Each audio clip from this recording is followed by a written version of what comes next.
एक ऐसी सूरत जिसे कुरान का दिल कहा जाता है, एक ऐसी सूरत जिसे करोड़ों मुसलमान रोज पढ़ते हैं, एक ऐसी सूरत जो ईमान, क़यामत, जन्नत, जहन्नम और अल्लाह की कुदरत को एक ही जगह जमा कर देती है।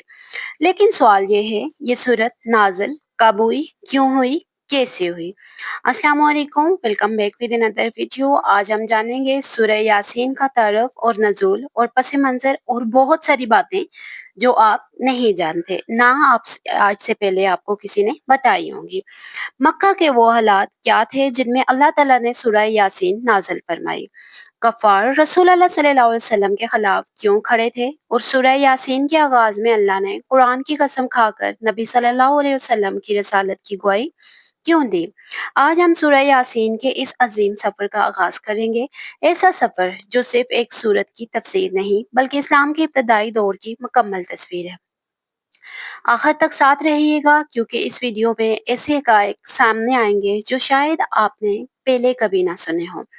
मक्का का माहौल कैसा था? रसूल अल्लाह सल्लल्लाहु अलैहि वसल्लम की दावत का आगाज कब हुआ? कुरैश की मुखालफत क्यों बढ़ी?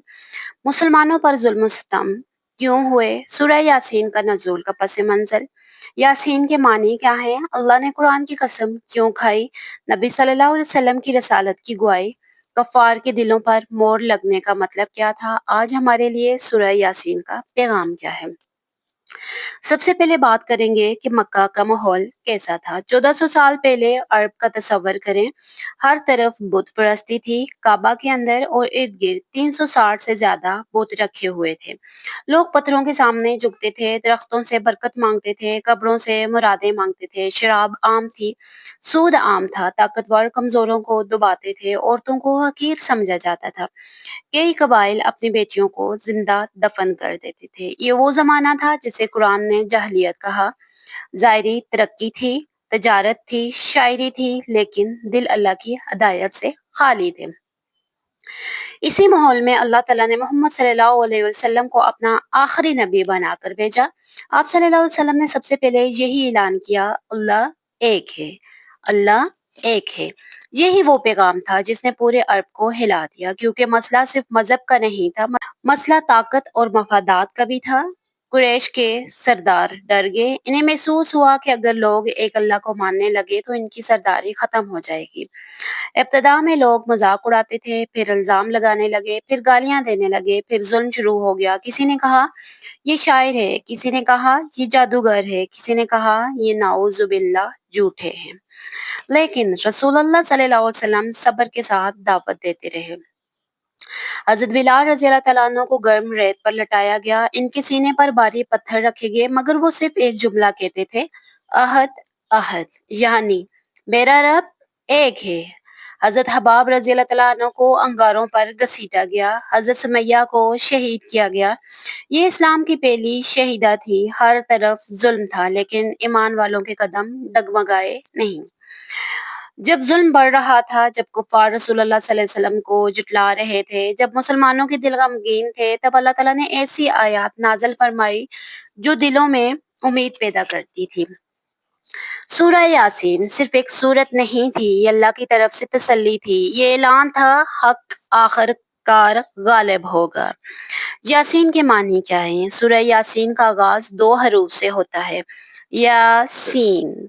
उलमा ने इनके बारे में मुख्तलिफ आराएं बयान की हैं, लेकिन हकीकत यह है कि इन हरूफ का हकीकी इल्म अल्लाह ताला के पास है। ये कुरान के इन राजों में से हैं जिन्हें हरूफ मुक़त्तियात कहा जाता है। अल्लाह ने कुरान की कसम क्यों खाई थी? वल कुरानुल हकीम, इसका तर्जुमा कुछ इस तरह है, कसम है हिकमत वाले कुरान की। सोचिए, अल्लाह किसी चीज की कसम क्यों खाता है? ताकि इसकी अहमियत वाज़ेह हो जाए। गोया अल्लाह फरमा रहा है, ये कुरान आम किताब नहीं है, ये हिकमत का खजाना है, ये हिदायत का सरचश्मा है, ये इंसानियत की नजात का रास्ता है। इसके बाद अल्लाह फरमाता है, उसका तर्जुमा कुछ इस तरह है, यकीनन आप रसूलों में से हैं। یہ آیت بہت اہم ہے کیونکہ کفار ہر روز آپ صلی اللہ علیہ وسلم پر الزام لگاتے تھے، لیکن اللہ نے خود آپ صلی اللہ علیہ وسلم کی سچائی کی گواہی دی ہے۔ زمین والوں نے انکار کیا، آسمان والے رب نے تصدیق کر دی۔ اللہ فرماتا ہے آپ سیدھے راستے پر ہیں۔ یہ راستہ کون سا ہے؟ یہ انبیاء کا راستہ ہے، ابراہیم علیہ السلام کا راستہ ہے، موسیٰ کا راستہ ہے، عیسیٰ کا راستہ ہے اور محمد صلی اللہ علیہ وسلم کا راستہ یعنی اسلام کا راستہ۔ سورہ یاسین کی ابتدائی آیات میں اللہ نے ان لوگوں کا ذکر کرتا ہے جو مسلسل حق کا انکار کرتے ہیں۔ ان کے دل ضد سے بھر گئے تھے، وہ سچ سننا نہیں چاہتے تھے، وہ ہدایت قبول کرنا نہیں چاہتے تھے، اس لیے ان کے دل سخت ہو گئے تھے۔ یہ ہر دور کے انسان کے لیے ایک تنبیہ ہے۔ اگر انسان مسلسل حق کو رد کرتا ہے تو دل سخت ہو جاتا ہے۔ آج ہم بتوں کے سامنے سجدہ نہیں کرتے، لیکن بہت سے لوگ دولت کے غلام بن چکے ہیں، کئی لوگ شہرت کے غلام ہیں، کئی لوگ خواہشات کے غلام ہیں۔ سورہ یاسین ہمیں یاد دلاتی ہے کہ اصل کامیابی صرف اللہ کی بندگی میں ہے۔ سوچئے مکہ کی تاریخ راتوں میں جب مسلمان کمزور تھے، جب دشمن طاقتور تھے، جب ہر طرف مخالفت تھی، تب اللہ نے فرمایا یقیناً آپ صلی اللہ علیہ وسلم رسولوں میں سے ہیں۔ یہ صرف رسول اللہ صلی اللہ علیہ وسلم کے لیے پیغام نہیں تھا، یہ ہر مومن کے لیے پیغام تھا۔ اگر تم حق پر ہو تو دنیا کی مخالفت تمہیں نقصان نہیں پہنچا سکتی کیونکہ اللہ تمہارے ساتھ ہے۔